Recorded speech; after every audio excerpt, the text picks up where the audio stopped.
자, 319쪽에 4번 보시면 주택법상 사업계획 승인을 받아 건설하는 새로 사업 승인을 받아 건설하는 세대구분형 공동택 요건으로 틀린 것은 이 세대구분형 공동택은요, 이 4번 문제와 5번 문제를 반드시 구별해서 풀어야 됩니다. 4번은 새로 건설할 때 얘기고요. 새로 건설할 때 5번은 기존에 있는 공동주택을 세대구분형으로 바꿀 때 얘기입니다.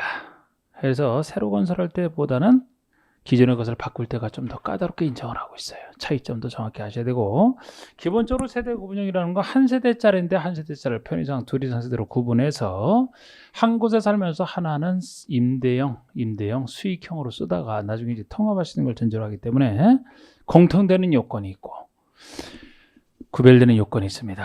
우리 공통되는 요건이라면 구분된 세대 일부를 다른 사람이 구분 소유할 수 없다. 나중에 통합해야 되기 때문에. 그리고 실제 몇 세대로 사실상 구분해서 쓰는지 상관없이 세대수 계산할 때는 한 세대로만 산정한다. 이것도 공통점이에요. 한 세대로만 산정한다. 공통점입니다. 그래서 세대구분형은 단점이 수익이 생기다는 장점의 단점이라는 것은 주차장을 세대당으로 설치하기 때문에 주차장이 부족해진다는 그런 단점이 존재해서 거기에 대한 대책이 존재하는 겁니다. 자, 그럼 4번은 이제 새로 건설할 때 이게 사업 승인받아 새로 건설할 때 사업 승인받아 하면 새로 건설하는 겁니다. 1번 세대별로 구분된 각각의 공간마다 별도의 욕실 부엌과 현관을 설치하라. 각 나누지 부분마다 독립된 주거 생활을 해야 되기 때문에 별도의 욕실 부엌은 필수고요. 현관까지 별도로 설치해야 돼요. 주인 눈치 안 보도록 현관을 설치하라. 근데 이거를 굳이 이따가 이제 변경형으로 따진다 그러면 비슷합니다만 현관 대신에 구분 출입문이 들어가지. 거기는 기존에 있던 것이라 현관까지 거창하게는 아니고 출입문만 달리 설치하면 된다. 그런 식으로 약간 차이는 존재합니다. 이번에 하나의 세대가 통합하여 사용할 수 있도록 나중에 통합할 수 있도록 세대 간의 연결문 또는 경량구조의 경계벽을 설치하라. 여기에 맞는 얘기입니다. 나중에 합칠 수 있도록. 3번의 세대구분형 공동택의 세대의 수가 이 3번 4번 얘기가 주차장 부족이라는 그 단점 때문에 나와 있는 거예요. 3번은 세대구분형 공동택의 세대수 기준이 4번은 전용면적 기준이 그러니까 세대수든 전용면적이든 작아야 된다는 겁니다. 단지 전체랑 비교해서 단지 전체의 3분의 1이 한도라는 거예요. 3분의 1이. 적다는 기준 중에 하나인 3분의 1. 그래서 2번이 세대수가 단지 전체 세대의 3분의 1을 넘지 않아야 된다. 4번은 전용 면적 기준으로 세대 구분형의 전용 면적 합계가 단지 전체 전용 면적 합계랑 비교해서 그것에 3분의 1을 넘지 않아야 된다. 둘 다 똑같이 3분의 1을 넘지 않아야 된다. 이것이 이제 나중에 변경형이랑 차이가 있습니다. 지금은 3분의 1이에요. 그리고 5번의 각 구분된 세대별 전용 면적은 50제곱미터 이상이어야 된다. 있다가 없어진 얘기예요. 이거는. 옛날에는 이런 얘기가 있었습니다만, 옛날에도 이 50 이상이어야 된다라는 것은 없었어요. 이거 없어진 규정이에요. 없는 규정.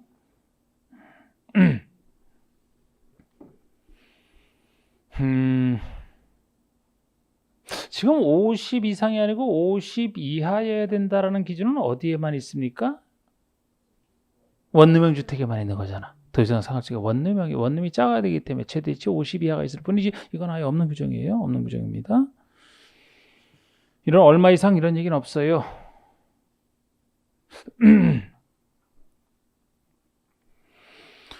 자, 5번에 주택법령상 공동택관리법에 따라는 항의 허가를 받거나 신고라고 설치되는 세대구분형 공동택의 요건을 설명한 것으로 틀린 거. 이렇게 공동택관리법에 따라 허가 또는 신고라고 설치한다. 이 얘기가 변경형을 얘기합니다. 기존 주택이 있는데 변경형. 기존 공동택이 지어지면 항상 공동택관리법에 적용을 받아요.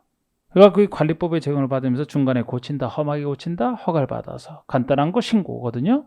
그래서 아까처럼 사업 승인을 받아 짓는다면 새로 건설형을 얘기하고 공동택 관리법에 따라 허가 또는 신고를 한다면 변경형을 얘기한다 보시면 돼요. 기존의 것을 세대 구분형으로 바꿔서 쓰는, 그래서 이게 훨씬 좁게 인정을 합니다. 틀린 것은. 자, 1번 구분된 공간의 세대수는 기존 세대를 포함하여 3세대가 아니고 2세대 이하, 이거 여기만 있는 특징이에요. 그러니까 기존에 있는 것을 변경해서 수익형으로 쓴다면 기존 세대를 포함하여 최대 2세대밖에 안 돼요. 기존 세대를 포함하여 2세대니까 최대 2세대밖에 안 돼. 예, 하나만 이제 임대용으로 쓸 수가 있겠죠. 2세대 이하, 여기만 있는 얘기입니다. 그리고 2번의 세대별로 구분된 각각의 공간마다 별도의 욕실 부엌 외에 아까처럼 현관이 아니고 구분 출입문을 설치하라, 이렇게 되어 있고요. 3번이 아까랑 또 차이점입니다. 세대 구분형 공동주택의 세대수가 여기는 이제 전용 면적 갖고는 안 따져요. 기존에 있는 주택이라 면적으로는 안 따지고 세대수를 나눌 때만 쓰기 때문에 세대수가 단지 안의 공동주택 전체 세대수의 10분의 1과 해당 동만 따질 때 동의 전체 세대수의 3분의 1을 넘지 않아야 된다. 여긴 동별 요건도 따로 있거든요. 아까 문제랑 비교해 보시면은 세대수 따질 때 아까는 전체 세대수로만 비교했지 동별은 없었죠, 그죠? 전체 3분의 1, 그런데 이거는 전체의 10분의 1밖에 안 되잖아요. 훨씬 좁게 인정하지 않습니까? 동이 3분의 1이지 전체에서 10분의 1까지밖에 인정 안 한다는 점에서 기존의 공동주택은 거기에 맞춰서 그 세대수에 맞춰 모든 게 다 구비되어 있는데 세대 구분형을 조금이라도 더 덜 만들어야 되지. 많이 만들게 되면 그만큼 바뀌어지는 게 너무 커서 그래요. 주차 문제 심화되고. 10분의 1입니다. 이만큼 작다라는 거. 동은 3분의 1이지만 이걸 따로 기억하셔야 됩니다. 그리고 4번, 5번은 이것만 갖고 독자적으로 얘기하는 5지문을 구성하기 힘들어서 그냥 적어놓은 얘기고 별 얘기 아니에요. 넘기세요. 아까하고 차이점만 하시면 됩니다. 하긴 4번에서도 아까 그건 얘기할 수 있죠. 구분소유할 수 있다 없다를 갖고 낼 수는 있는데, 그죠? 다 구분소유할 수 없습니다. 6번 보세요. 주택에 대한 설명으로 틀린 것은 단독 다중 다가구 공간은 단독주택에 해당한다. 아까 했던 거죠? 뭐를 뺄까요? 공간. 2번 아파트 연립 다세대는 공동이다. 3번의 주택 외의 건축물과 부속 토지로서 주거시설로 이용 가능한 시설을 준주택이라고 합니다. 주택 아닌 시설인데 사실상 주거로 쓰인다? 준주택. 준주택 종류가 4가지가 있잖아요. 뭡니까? 오노다기. 나는 다기가 싫어요. 커피 좋아했던 거. 오노다기. 오피스텔. 노인복지주택. 다중생활시설. 기숙사. 오노다기. 그 다음에 4번의 국민주택 규모란 전용면적이 1호 1세대당 85 이하. 원칙적인 규모입니다. 전용면적 1호에서 85 이하. 5번의 수도권을 제외한 도시지역이 아닌 읍면은 1호 1세대당 전면적 100 이하. 국민주택 규모 중에 예외. 수도권이 아닌 지방 중에서도 도시지역이 아닌 읍면이 100 이하, 전용면적 100 이하를 얘기합니다. 자, 7번 보시면 주택법상 용어에 대한 설명으로 옳은 거 역시 용어 문제입니다. 폭이 10m인 일반 도로로 분리된 도시는 각각 별개 단지다. 아니죠. 별개 단지로 보려면 폭이 20m 이상의 일반 도로가 돼야 됩니다. 10m는 20m 이상이 아니에요. 이번에 공구 개념도 나오잖아. 공사하는 구역. 하나의 단지를 둘 이상으로 나누어서 공사할 때 그걸 각각의 공구라고 하죠. 그죠? 공구. 그래서 공구란 하나의 주택단지에서 둘 이상으로 구분되는 일단의 구역으로서 공구별 세대수는 200세대 이상, 최소 300세대 이상. 공구는 최소 둘 이상으로 나눠야 되는데 나누더라도 각각의 공구별로 최소 300세대 이상 건설해야 되는 게 특징입니다. 그래서 주택단지에 대한 사업을 할 때 어느 정도 몇 세대 이상의 주택단지라야 공구별로 사업이 가능하냐라고 묻는다라면 600세대 이상 여기랑 관련돼 있는 거죠. 최소 공구별로 300세대 이상은 건설해야 되기 때문에 600세대 이상인 단지라야 공구별로 분할해서 하는 사업이 가능하다, 이렇게 얘기를 하는 겁니다. 뒤에서.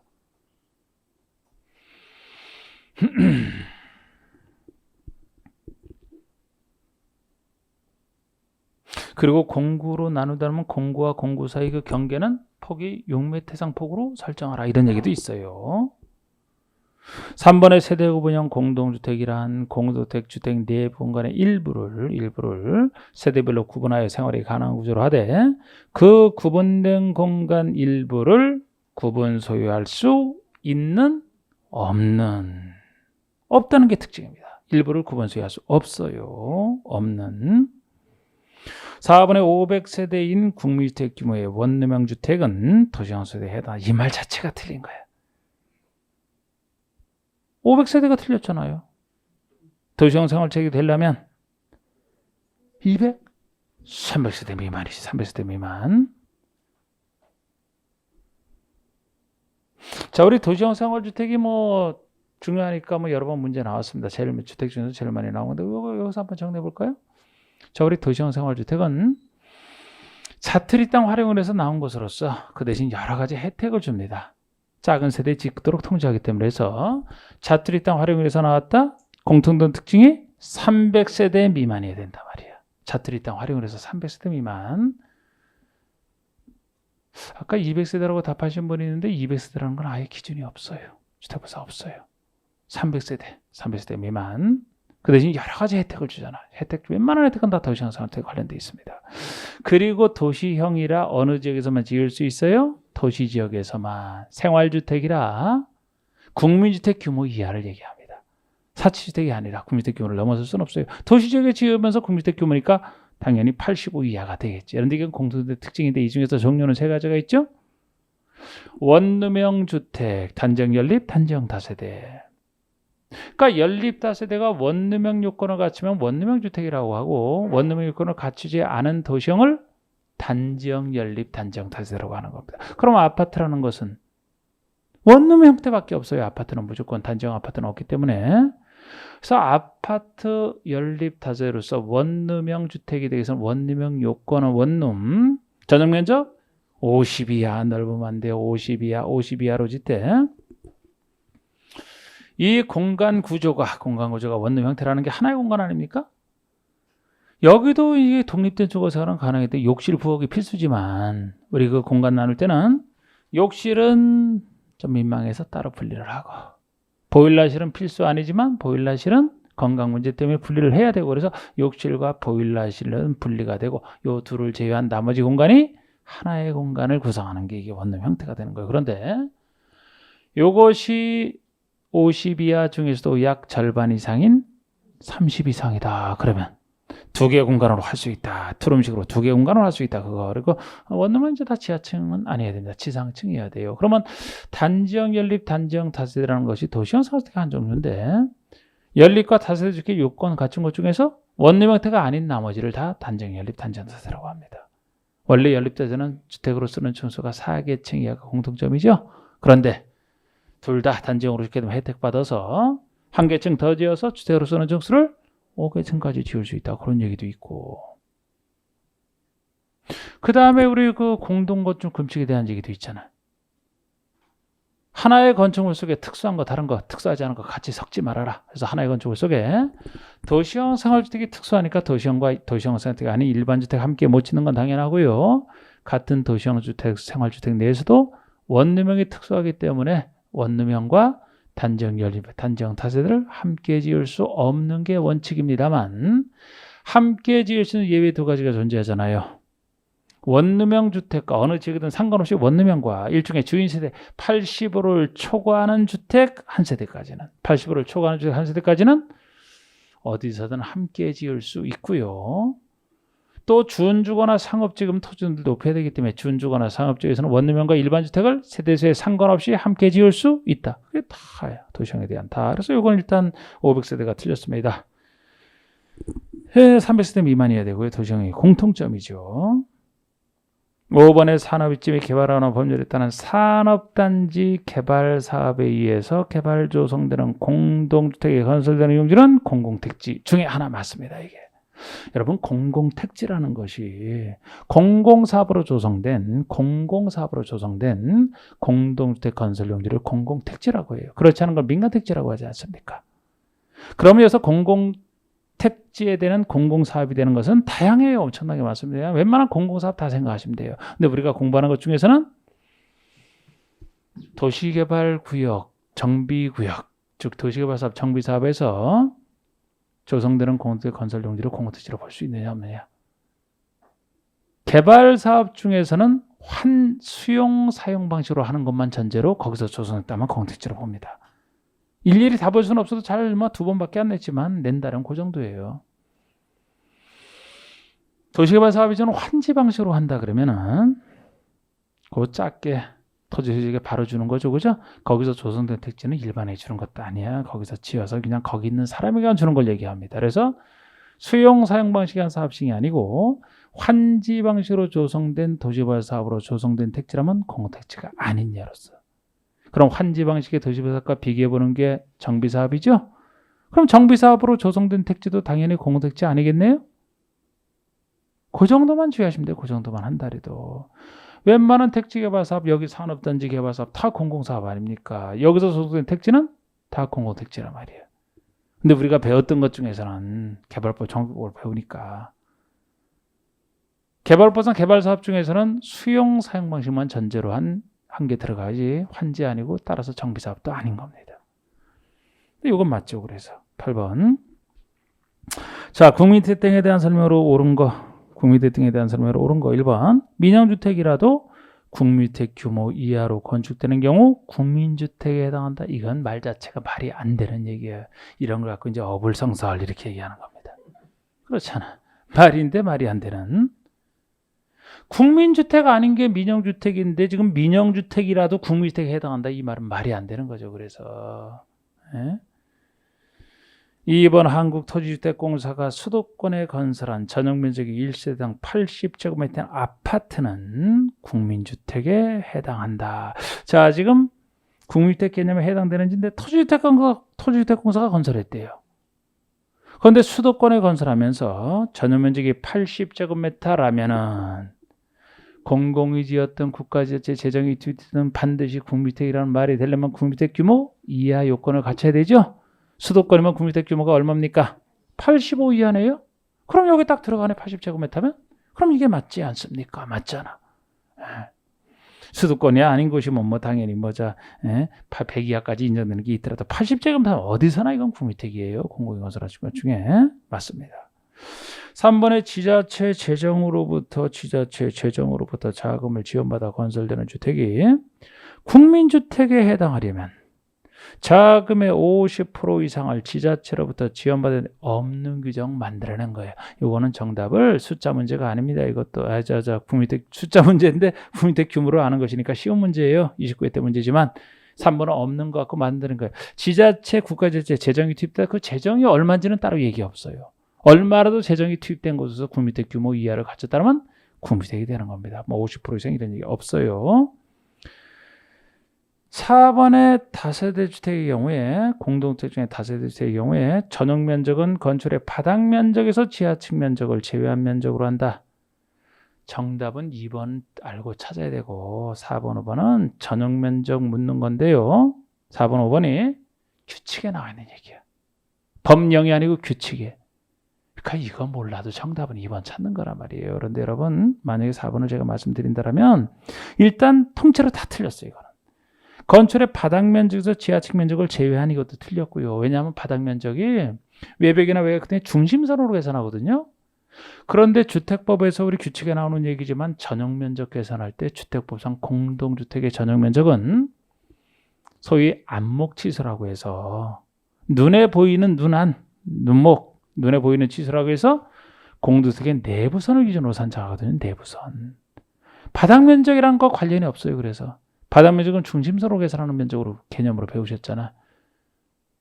그런데 여기서 공동주택의 전용 면적은 안목치수라고 외벽의 내부선을 기준으로 산정하기 때문에 중심선을 투시해서 볼 수가 없거든요. 내부선을 기준으로 산정하기 때문에 이거 자체가 틀린 얘기고 지하층 면적도 무조건 제외하진 않아요. 지하층에서도 일부는 또 주거용으로 쓰는 부분이 있다면 이런 것은 전용 면적에 들어갑니다. 그러니까 통째로 틀린 거예요. 이거는. 그리고 5번은 아파트의 경우에 복도계단 등 아파트의 지상층에 속하는 공용 면적은 전용 면적에 포함된다. 무슨 공용은 공용이지 전용 면적에 포함됩니까? 말이 안 되는 얘기지. 이것도 그냥 틀린 얘기지. 그죠? 근데 2번 찾아야 되는 거예요. 괜히 4번, 5번 갖고 고민하면 안 돼. 이거는. 잡다 문제 불과하잖아요. 4번, 5번은. 9번 문제. 도시형 생활주택에 대한 설명으로 옳은 거 아까 설명드렸던 거 300세대 미만입니다. 300세대 미만. 국민주택 규모예요. 국민주택 규모. 계획관리지에 전라도가 여기서 틀렸네. 도시형이니까 어느 지역에서만 도시 지역에서만 지을 수 있는 특징이라 했잖아요. 도시 지역에서 자투리 땅 활용. 계획관리 지역에 지을 수가 없어요. 다른 건 맞지만 이게 틀렸습니다. 이번에 단정 연립은 건축인의 심의를 받고 건축인의 심의를 받고 주택으로 쓰는 증수를 5층까지 건축할 수 있다. 맞아요. 이게 맞습니다. 아까 단정 연립이나 단정 다세는 원래 4계층이 하지만 건축인의 심의를 혜택 1계층 더 줘서 주택으로 쓰는 증수를 5층까지 지을 수 있다. 맞습니다. 3번의 원룸형 주택은 욕실과 보일러실을 제외한 부분을 하나의 공간으로 구성해야 된다. 원칙이죠? 4번의 전용면 하나, 전용면적이 40제곱미터 이상인 경우는 2개 공간으로 구성할 수 있다. 2개 공간으로 구성하려면 30 이상이에요. 30 이상. 40 이상이 아니고 30 이상일 때입니다. 약 절반 이상, 30 이상. 딱 절반이 25인데 10단위로 끊어서 30 이상 이렇게 보시라고 했잖아. 근데 요새는 주로 요새 문제는 구체적 숫자를 주로 물어요. 범위를 묻는 게 아니고. 그럼 이것도 만약에 40제곱미터인 경우 이렇게 얘기를 했다라면 이 얘기는 맞는 얘기죠. 40제곱미터면 30 이상에 속하니까 구체적 숫자로 묻게 되면 근데 요새 그렇게 묻거든요. 4번의 원룸형 주택의 세대별 전용 면적은 60이야? 50이야. 도시형 생활주택은 이 부분 분양가 상한제 지원을 받는다? 안 받아요. 분양가 상한제 지원도 안 받고 분양권 전매 제한도 안 받고 이거 외에도 여러 가지 건축할 때 여러 가지 혜택 다 받습니다. 안 받는 혜택 중에 하나예요. 그래서 초기에 정착이 가능했죠. 10번에 주택부산 공공택지 조성을 위한 공공사업에 해당하지 않는가? 공공택지 조성을 위한 공공사업에 해당하지 않는가? 아까 제가 얘기한 그 정도만 주의하시면 되는 거죠. 뭐 나오더라도. 국민주택 건설사업이나 대지용사업. 그 아래 택지개발사업. 당연히 공공성 있죠. 산업단지개발사업 그 밑에. 4번의 도시개발사업인데 괄호 속에 환지 방식으로 시행하는 사업과 혼용 방식 중에 환지 방식이 지원되는 곳에서 시행하는 사업만 해당한다. 이걸 틀리게 낸 거 아닙니까? 환지 방식일 때는 여기 공공사업으로 안 봐요. 사실 환지에서 주는 땅을 뭐 일반에게 공공택지로 지으라는 거 없어 이거. 정비법에서 나오는 그런 것도 마찬가지고 뭐를 전제로 해야 돼요? 수용사용 방식을 전제로 해야 됩니다. 수용사용 방식. 혼용에서도 수용사용 방식으로 할 때만. 그러면 제가 개발법에서 수용사용 방식으로 사업을 한다면 시행자가 수용을 통해서 취득한 다음에 일반인에게 이 토지를 공급한다 그랬죠? 그래서 여기서 만약에 그 사업 주체가 공동택지 지을 사람에게 공급을 한 땅이다. 그게 공공택지로가 되는 거죠. 공공택지. 수용을 전제로 해서. 5번 경제자유구역 개발사업. 그래서 이것도 낸다는 것이 아까 얘기한 그 정도 4번에 관련된 것밖에 바꿀 수가 없거든요. 많지만 11번에 주택법상 주택단지가 일정한 시설로 분리된 토지는 각각 별개의 단지로 본다. 그 시설에 해당하지 않는 거. 그 별개 단지로는 그런 시설에 해당하지 않는 거. 고속도로 심하게 분리되어 있는 거지. 이거는 폭이 20m 도시계획 예정도로 이렇게 구체적 숫자로 물어본다 그래. 폭이 20m 딱 20m 이상에 딱 석하지. 폭이 15m의 일반 도로라면 아이고 제가 또 2번에서 또 말 또 헛나왔네. 도시계획 예정도로는 얼마 이상이요? 8m 이상이지. 8m 이상. 8m 이상에 속하는 것이고 20m 나오니까 또 그냥 단순히 20m 이상. 일반 도로가 3번의 폭이 15m 일반 도로. 일반 도로라면 이것이 20m 이상 일반 도로로 분리돼 별개 단지로 보잖아요. 그러니까 이게 아닌 거지. 20m 이상이 아니잖아. 4번에 자동차 전용도로로 분리됐다. 5번에 보행과 자동차는 일반 국도든 서울시도 광역시도 지방도든 상관없어요. 이런 거 다 면적에 상관없이 너비에 상관없이 들어갑니다. 너비에 상관없이 들어가요. 12번 주택법상 리모델링에 대한 설명으로 틀린 거 리모델링 얘기입니다. 여러분 주택법상 리모델링이면 노후 억제 등을 위해서 두 가지 개념만 나오잖아요. 대수선하거나 일부 증축 두 가지 형태 중에 하나죠. 일부 개축은 없습니다. 그죠? 주택법에서는 대수선 또는 일부 증축인데 대수선에 관련해서 나오는 숫자는 리모델링이 너무 세건 안 된다 그랬잖아. 오래된 건축을 해서 최소 10년 이상이 지나야 된다. 이거 하나만 있지만 일부 증축형 리모델링에서 숫자가 많이 나오죠. 여러분 일부 증축형에서는 전용 면적이 기존보다 너무 넓게 증축이 되면은 리모델링 범위를 벗어나요. 작아 된다 그랬어요. 전용 면적 기준으로 얼마?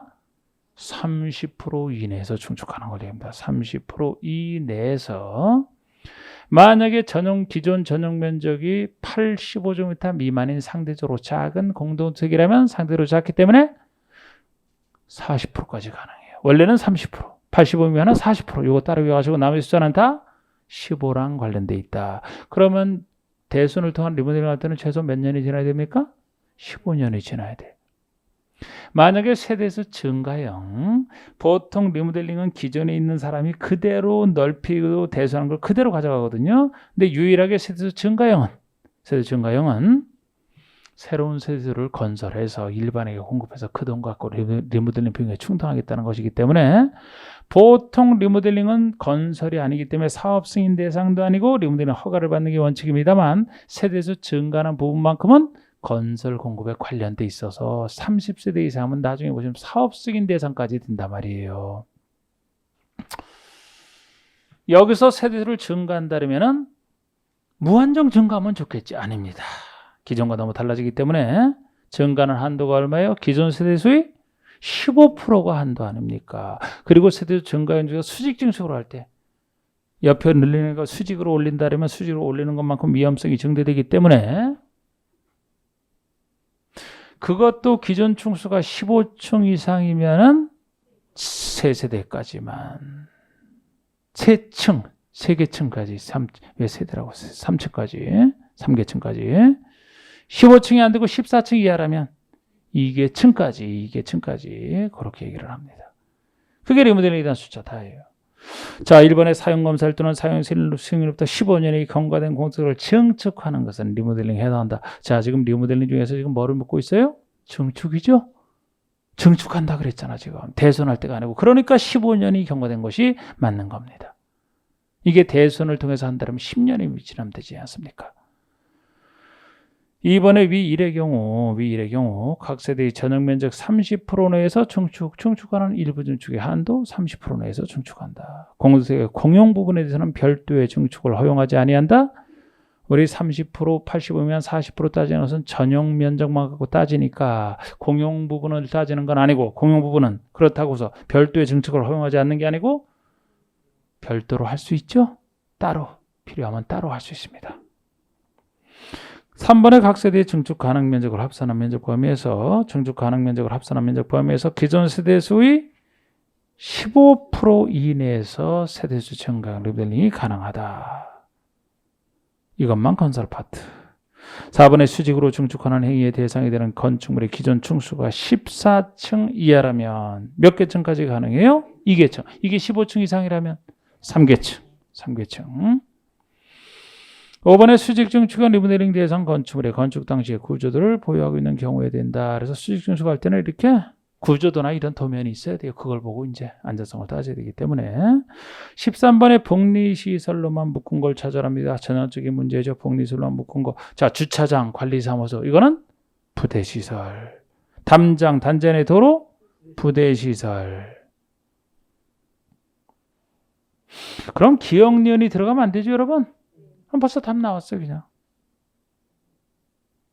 1, 2, 4, 5번 탈락이네, 그냥. 기억니은이 들어가면 안 되니까. 예? 그죠? 자. 디귿번에 건축부에 따른 건축설비 유치원.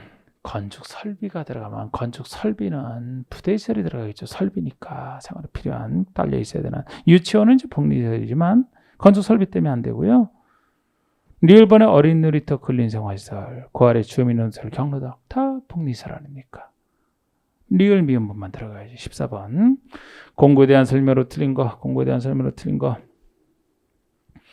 하나의 주택단지에서 일정 기준에 따라 둘 이상으로 구분되는 1단의 구역으로서 착공신고 및 사용검사를 별도로 하시다. 각 공구별로 나눠서 사업을 하기 때문에 각 공구별로 언제 공사를 시작하겠다, 공사 끝났을 때 사용검사 별도로 수행할 수 있는 겁니다.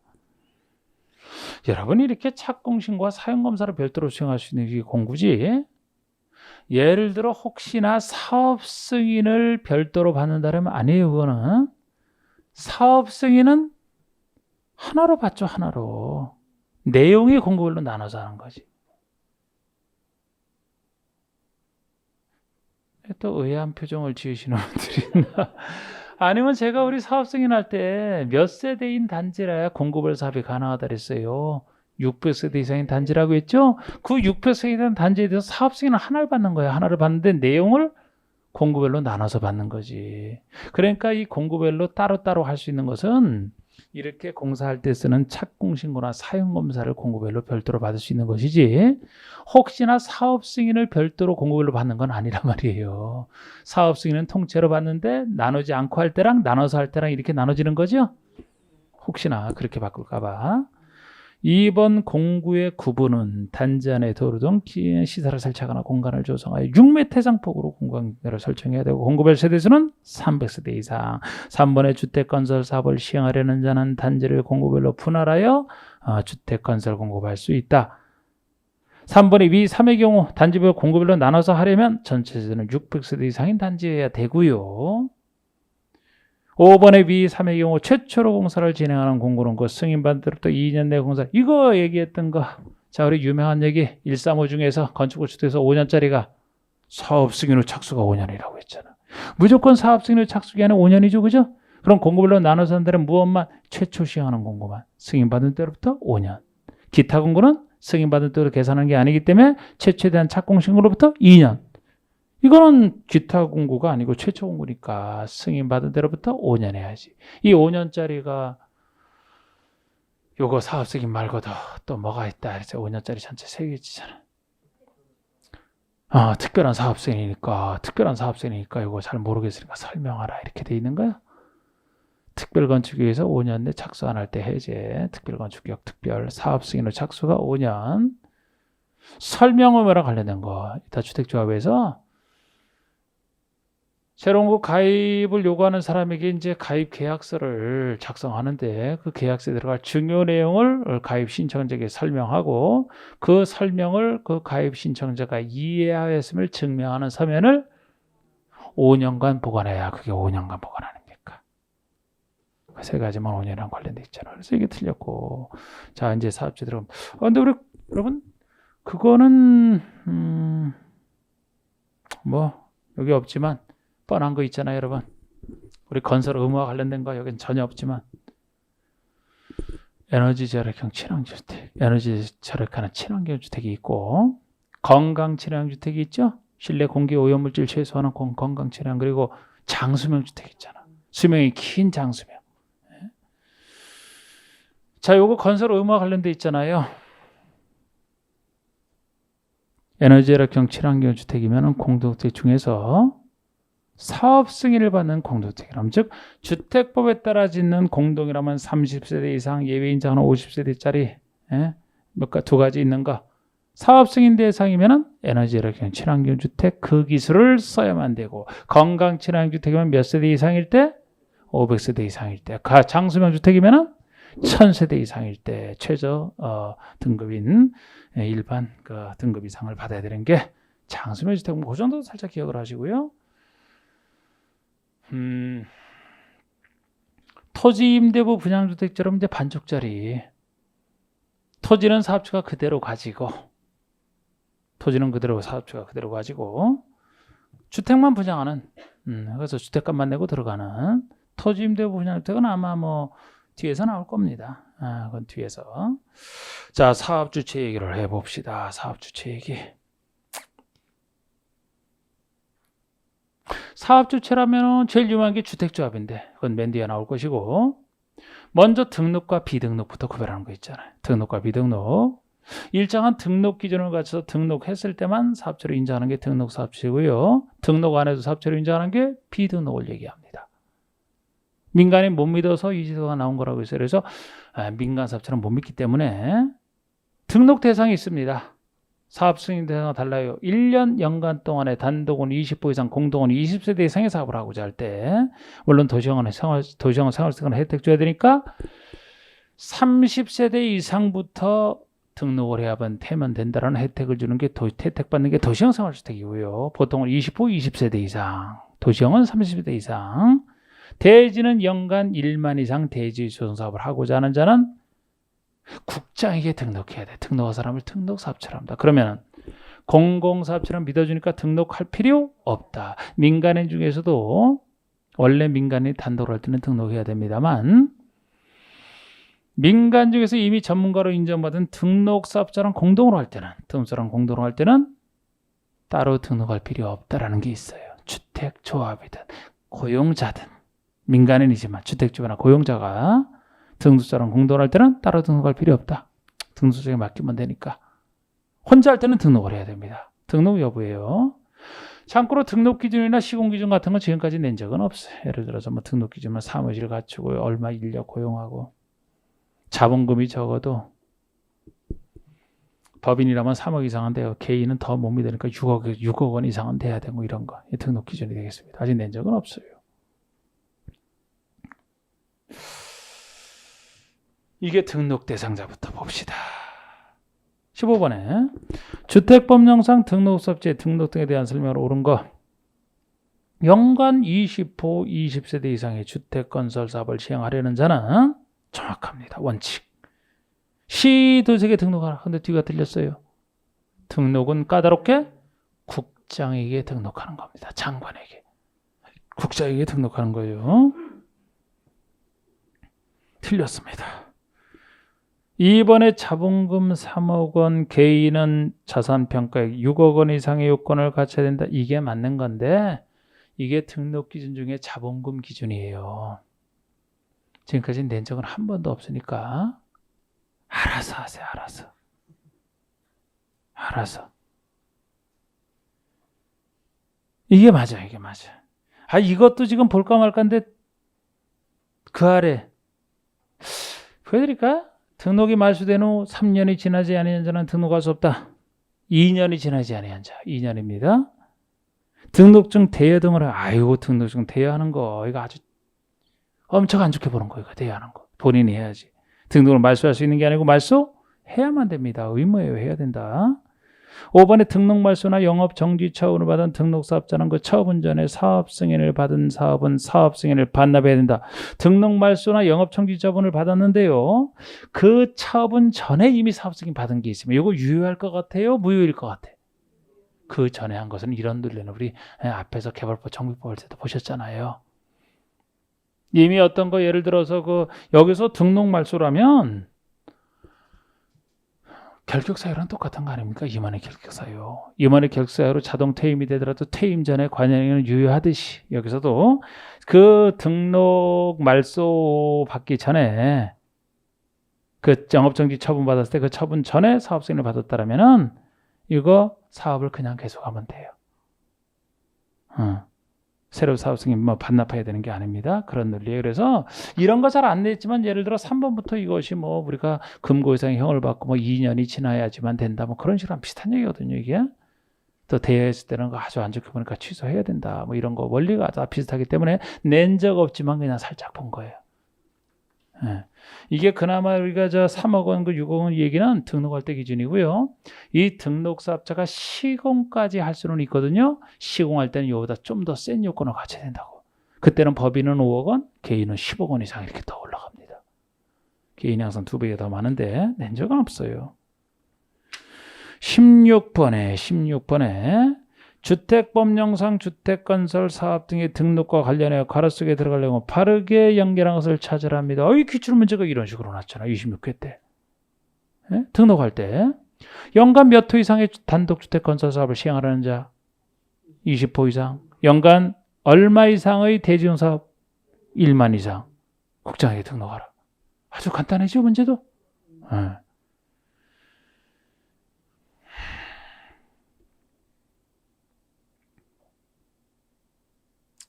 17번 안 할까? 17번. 이게 여러분 등록사업자가 시공하시는 시공 기준이에요. 이게.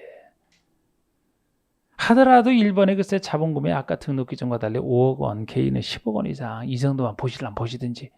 이건 너무 깊게 들어갔어. 너무 깊게. 아까 제가 얘기한 것 중에 1번은 내지도 않으면서 이건 또 너무 깊게 들어갔어요.